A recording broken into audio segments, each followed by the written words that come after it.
आप अपना 80% काम उन चीज़ों में वेस्ट कर रहे हैं जो ज़रूरी ही नहीं है, जिसकी वजह से you have the feeling of unproductivity, laziness, overwhelming feeling and also a feeling of being a failure. लेकिन अगर मैं आपसे कहूँ कि सिर्फ 20% काम आपको 80% रिजल्ट दिला सकता है, यही है 80-20 रूल। द 80-20 रूल, जिसे पैरेटो प्रिंसिपल भी कहते हैं, एक इटालियन इकोनॉमिस्ट विल्फ्रेडो पैरेटो ने डिस्कवर किया था। उन्होंने नोटिस किया कि इटली में 80% ज़मीन सिर्फ 20% लोगों के पास थी। लेकिन ये प्रिंसिपल सिर्फ इकोनॉमी तक लिमिटेड नहीं है, ये हर जगह अप्लाई होता है।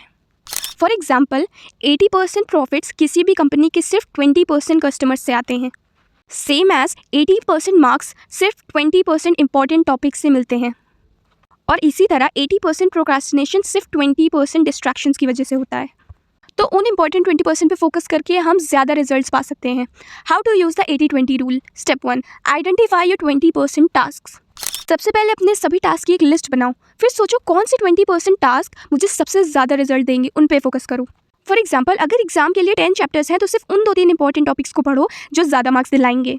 Step 2, cut out the useless 80%। सच बोलो, सबसे ज़्यादा टाइम वेस्ट किस वजह से होता है? मोबाइल स्क्रोलिंग, रैंडम वीडियोस या इंस्टाग्राम रील्स। 80% डिस्ट्रैक्शन सिर्फ बुरी आदतों की वजह से होती हैं, उनको आइडेंटिफाई करो और एलिमिनेट करो। फॉर एग्जाम्पल फ़ोन को दूसरे रूम में रखो, सोशल मीडिया ब्लॉक करो, स्टडी के लिए टाइमर लगाओ। Step 3, use the 80-20 rule for energy and focus. आपको 10 घंटे पढ़ने की ज़रूरत नहीं है प्रोडक्टिव बनने के लिए, अपने पीक एनर्जी आवर्स पे काम करो।